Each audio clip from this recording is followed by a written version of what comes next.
우리는 여리고성이 어떻게 무너졌는지에 대해서 잘 알고 있습니다. 6일 동안은 아무 말 하지 않고 성을 돌아야 합니다. 돌면서 기도하라고 하시지 않으셨습니다. 돌면서 찬양하라고 하신 적도 없습니다. 그냥 돌라는 거죠. 우리는 이렇게 생각합니다. 그래도 내가 뭔가 해야지. 그렇죠. 그래도 내가 무언가를 해야지.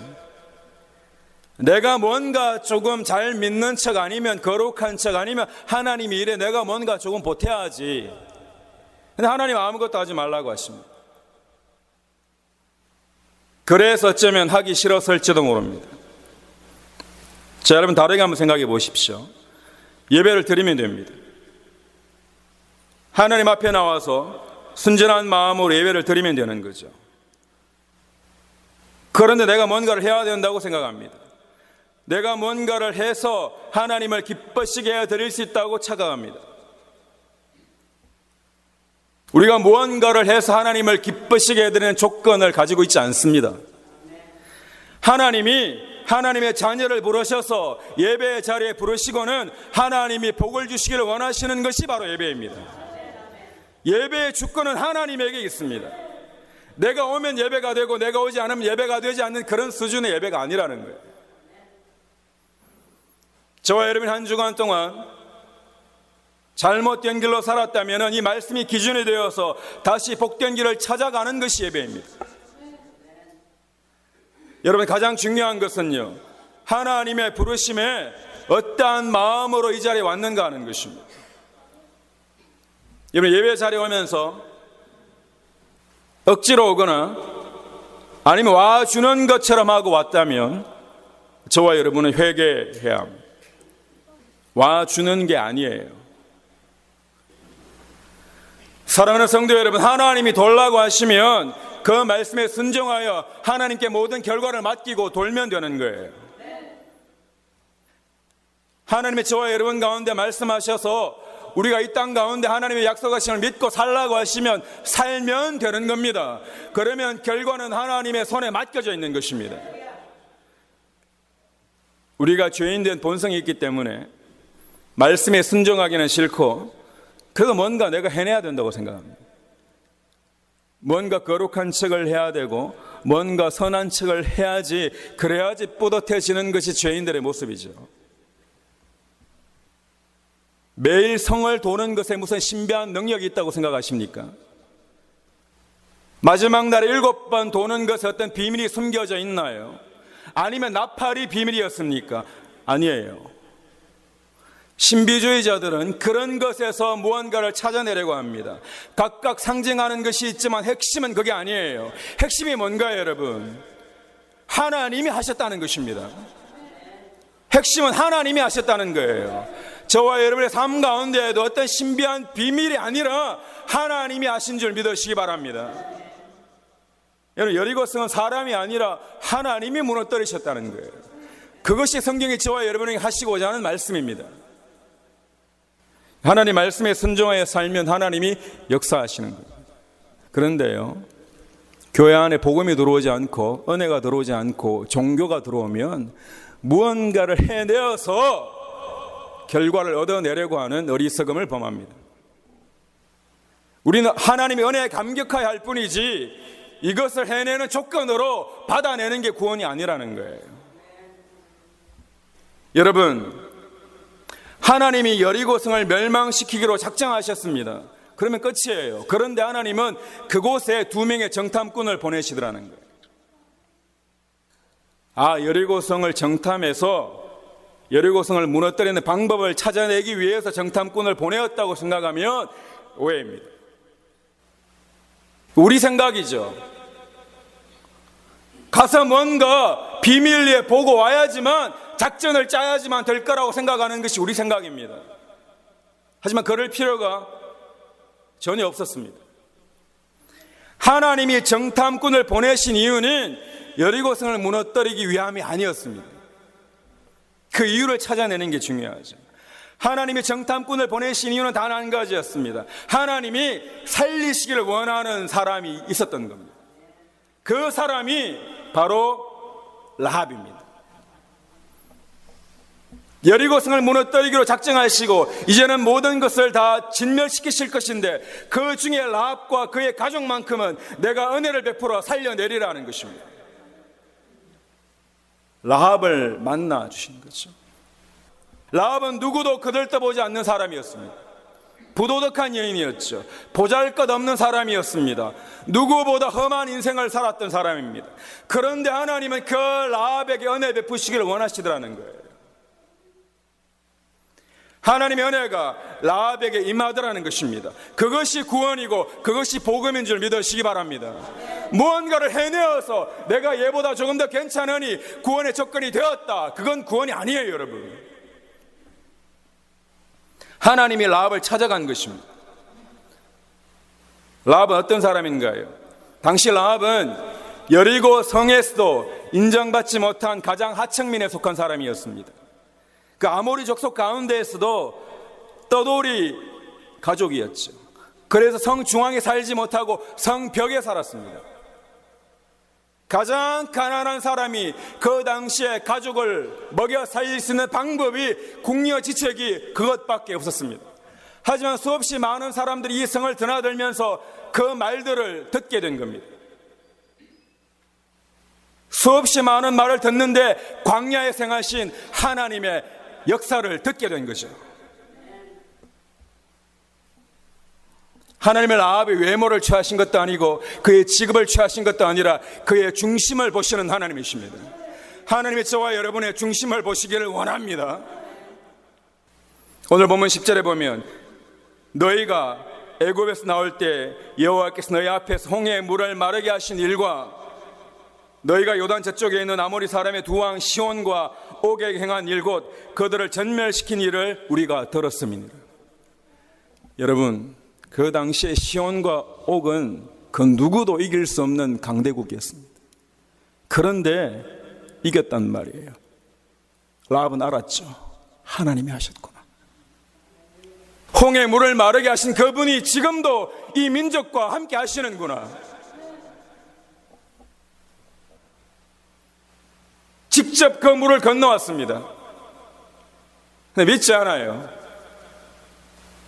하나님 약속하심을 전혀 믿지 않습니다. 그런데 떠돌이 사람들의 이야기를 듣기만 한 이 라합은 하나님을 믿게 됩니다. 믿음이란 게 이런 거예요. 사람에게 달려있는 게 아니라 하나님이 선물로 주시는 겁니다. 여러분 가운데 믿음이 있을지어다. 하나님을 정확하게 믿었습니다. 하나님이 하신 일이라고 정확하게 고백합니다. 그래서 자신의 목숨을 걸고 하나님의 사람인 이 두 정탐꾼을 자기 집에 몰래 숨겨줍니다. 목숨을 거는 일이에요. 들키면 자기는 죽어야 됩니다. 하지만 하나님이 함께 하신다고 믿었던 거죠. 이것이 은혜라고 성경은 말씀하십니다.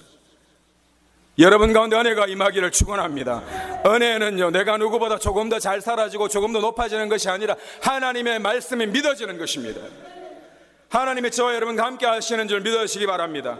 하나님의 말씀이 믿어지는 교회, 하나님의 말씀이 믿어지는 가정, 하나님의 말씀이 믿어지는 저와 여러분 되시기를 주님의 이름으로 간절히 축원합니다. 우리 자녀들에게 소원이 하나 있습니다. 우리 자녀에게 소원이 있는데 이 자녀들이 이 마지막 때에 하나님의 말씀이 믿어지는 자녀가 되기를 축원합니다. 여러분, 하나님의 분노와 진노로 여리고성이 무너지는 그 순간에 라합의 집에서 붉은 줄이 하나 매달리게 됩니다. 여호수아 2장 18절에 보면 우리가 이 땅에 들어올 때 우리를 달아내려온 창에 이 붉은 줄을 메고 내 부모와 형제와 내 아비의 가족을 다 내 집에 모으라. 창에 붉은 줄만 있으면 거기에 있는 모든 사람을 살리리라는 것입니다. 붉은 줄은 예수 그리스도를 상징합니다. 출애굽할 때 이스라엘 백성들이 설주와 인방에 어린 양의 피를 바르고 그 피가 발린 집마다 살아나는 것을 경험했습니다. 그 피는 유월절 어린 양 대신 예수 그리스도를 상징하는 것입니다. 저와 여러분을 살리는 것은요, 우리의 공로가 아니라 예수 그리스도의 보혈의 흔적인 줄 믿으시기 바랍니다. 라합만 산 것이 아니라 그곳에 있는 라합의 가족 모두가 살았던 것입니다. 노아만 산 것이 아니라 노아의 방주를 탄 가족이 살아나는 거죠. 하나님 은혜가 저와 여러분을 통해 여러분의 가족이 살아나기를 축원합니다. 구원의 근거를 나로부터 찾지 마십시오. 이 정도는 되는 사람이니 나는 구원을 받는다고 착각하지 마십시오. 구원은 전적인 하나님의 은혜이고 그 은혜를 아는 자가 감격하여 살아갈 뿐입니다. 구원의 근거는 나로부터 있는 것이 아니라고요. 성경은 정확하게 구원은 하나님의 선물이라고 말씀하십니다. 하나님의 선물이기에 저와 여러분이 자랑할 수 없는 거죠. 믿음이 없는 사람을 무시할 수 없는 겁니다. 하나님 품으로 돌아오게 되기를 주님의 이름으로 간절히 축원합니다. 나는 오늘 구원받은 자로 그 은혜에 감격하여 살아갈 뿐입니다. 구원을 은혜로 받았다고 하면서 아무런 공로 없이 하나님이 거저 주신 선물이라고 고백하면서 오늘을 원망하고 불평하고 다른 사람을 탓하고 환경을 탓하며 그렇게 살겠냐는 겁니다. 복 중에 가장 큰 복이 영원한 생명, 영생을 가지는 복인데 그 복이 저와 여러분 가운데 공짜로 주어졌는데, 그런데 나는 오늘 환경을 보며 원망하고 불평하며 누구를 탓하며 그렇게 살겠냐 하는 거예요. 그 구원이 진짜냐고 한 번쯤은 진지하게 생각해 볼 필요가 있습니다. 다른 사람이 아니라 내 자신이 그렇다는 거예요. 저와 여러분 가운데 구원의 증거가 있기를 축원합니다. 나는 오늘 감사하며 기쁨으로 살아가는가 하는 것입니다. 여러분, 하나님 이스라엘 백성들을 약속의 땅으로 인도하시기까지 수없이 많은 놀라운 기적들을 행하셨습니다. 상상하며 한번 따라와 보십시오. 10가지 재앙이에요. 나일강이 피로 변합니다. 낮에는 구름 기둥으로, 밤에는 불 기둥으로 나를 인도하십니다. 홍해가 갈라져요. 배가 고프니 만나와 메추라기를 먹여주셔요.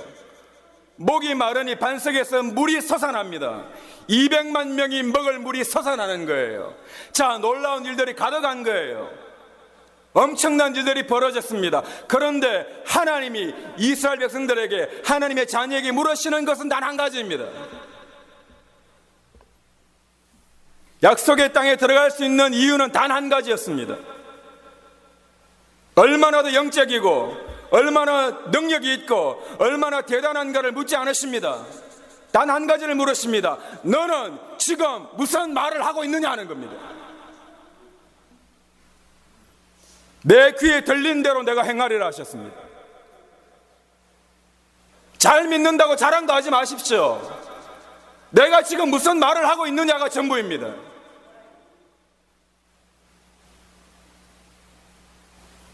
여러분은 무슨 말을 하고 살아가십니까? 불평하고 다른 사람을 원망만 하는 자가 구원받았다는 것은 성경 어느 곳에도 없습니다. 구원받은 것으로 쳐주자 하지 마십시오. 구원은 하나님이 주시는 겁니다. 왜 불평했습니까? 하나님의 말씀을 잊어버렸기 때문입니다. 하나님의 말씀을 믿을 수 없었기 때문입니다. 하나님의 약속하심을 믿지 못하기 때문입니다. 사랑하는 성도 여러분, 어떤 순간 가운데에도 하나님이 저와 여러분과 함께 하시고 가장 좋은 것으로 주시는 줄 믿으시기 바랍니다. 하나님은 분명히 약속하셨습니다. 그 약속을 믿는 사람이 있고 믿지 못하는 사람이 있을 뿐입니다. 지금까지 돌아온 나의 삶을 돌이켜 보십시오. 여러분에게는 구름 기둥과 불 기둥이 없습니까? 그것보다 더 대단한 것이 저와 여러분 눈동자같이 날개 그늘 아래 품고 계신 여호와 하나님이십니다. 그래서 우리가 여기 있습니다. 그런데 그 약속을 잊어버리셨나요? 불평하는 자들은요, 하나님 약속을 절대 믿지 않습니다. 약속하심을 잊지 못하면 불평하고 원망하고 항상 누구 탓입니다. 내 이야기를 하라고요. 내 이야기를 하라고요. 다른 사람 말고 내 이야기를 하라고요. 하나님 앞에 내 이야기를 하라고요. 하나님 나를 불쌍히 여겨주십시오라고. 성경을 보면 가난해도 구원받습니다. 천한 직업이었어도 다 구원받았습니다. 병에 걸렸어도 구원받습니다. 모든 사람이 다 그 사람을 무시하는 그런 일을 행했음에도 불구하고 예수님이 불쌍히 여기시고 구원을 은혜로 베풀어 주셨습니다. 하지만 하나님의 약속을 믿지 않는 자는 구원이 없습니다. 여러분, 불평과 원망은 해도 되는 게 아니라 영의 문제입니다. 정확하게 이야기할까요? 귀신 들린 모습입니다. 그리스도의 영이 아니면 적그리스도의 영이라고 성경은 분명히 기록합니다. 중간에 뭐가 있는 게 아니에요. 성령의 사람은 불평과 원망이 오더라도 사로잡히지 않습니다. 여러분 안에는 불평의 영을 예수 그리스도의 이름으로 이겨내시기를 축원합니다. 누가 불평하자 그러고 원망하자 그러면 예수 그리스도의 이름으로 물리쳐내야 됩니다. 아무리 고상한 것 같아도요, 그 사람이 정말 하나님 약속하심을 믿고 있느냐 그렇지 않느냐로 결판날 뿐입니다. 주는 그리스도시요 살아계신 하나님의 아들입니다라고 고백한 베드로에게도 사탄이 들어왔고 예수님이 사탄아 물러가라고 하십니다. 그런데 하물며 저와 여러분 아니라고요. 하지만 우리 안에 계신 성령 하나님으로 우리는 이겨낼 수 있습니다. 여러분, 감사의 영이 떠나가지 않기를 축원합니다. 여러분, 승리할 수 있습니다. 왜 싸우려고 하지 않습니까? 불평해도 괜찮고 원망하는 것을 나는 너무너무 사랑합니다. 내가 너무 사랑하니 떠나지 않죠. 인격적인 하나님이십니다.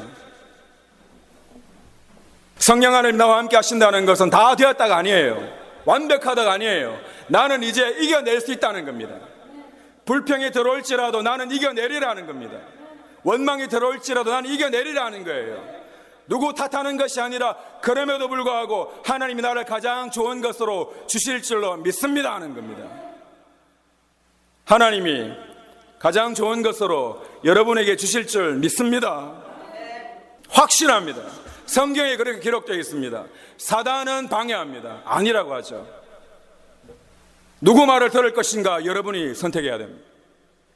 수많은 사람이 라합의 집을 드나드는데 거기에서 누구 말을 들을지는 라합이 결정나는 겁니다. 라합은 하나님의 말씀이 들려오기 시작한 거죠. 여러분, 더 신기한 건요, 신약 성경에 여호수아보다 더 많이 언급된 사람이 바로 라합입니다. 히브리서 11장 31절에 보면 믿음으로 기생 라합은 정탐꾼을 평안히 영접하였으므로 순종치 아니한 자와 함께 멸망치 아니하였도다. 믿음으로입니다. 우리가 라합을 통해 정확하게 알 수 있습니다. 여러분, 선한 행동이나 혈통이 아니라 은혜로 구원받는다는 거예요. 그리고 라합에게서 가장 중요한 것은 라합이 예수님의 족보에 들어갔다는 거예요. 놀랍잖아요. 여리고 성에서도 알아주지 않는 여자였습니다. 아모리 족속 중에서도 이방인이었습니다. 가장 천한 직업을 가지고 어찌할 줄 모르는 그 여인이 예수님의 족보에 들어가는 거죠. 살몬과 결혼하여 다윗의 고조할머니가 되고 그 다윗을 통해 예수님이 이 땅에 오시는 거죠. 하나님의 은혜가 부어지면 되는 줄 믿으시기 바랍니다.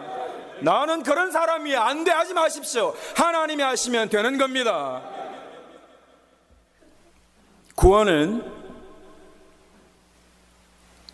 여러분이 누구인지, 여러분이 무슨 일을 했는지도 묻지 않습니다. 여러분 안에 누가 계시는가가 중요합니다. 저와 여러분 안에는 예수 그리스도의 흔적이 있는 겁니다. 여러분 삶을 내팽개치지 마십시오. 오늘 하루 감사와 기쁨으로 살겠습니다. 하나님의 은혜가 여러분 가운데 부어지기를 축원합니다. 우리 모두는 하나님의 은혜로 구원받은 자들입니다. 하나님의 은혜 없이는 아무것도 아니라는 겁니다. 누가 더 높고 누가 더 낮고가 없습니다. 하나님의 은혜를 받은 자와 은혜를 받지 않은 자가 있을 뿐입니다. 그 은혜를 받은 자가 각자의 삶에서 열심으로 살아서 각기 종류대로 각자의 분량대로 하나님께 영광을 올려드리는 것입니다. 구원을 받는 데 있어 중요한 것은 내가 아니라는 거예요. 신앙생활을 하면서 계속 나의 나됨을 증명하려고 한다면 방향을 돌려야 됩니다. 나를 증명하는 것이 아니라 나와 함께 하시는 예수 그리스도를 증명해야 됩니다. 예수를 그리스도로 믿으시기를 축원합니다.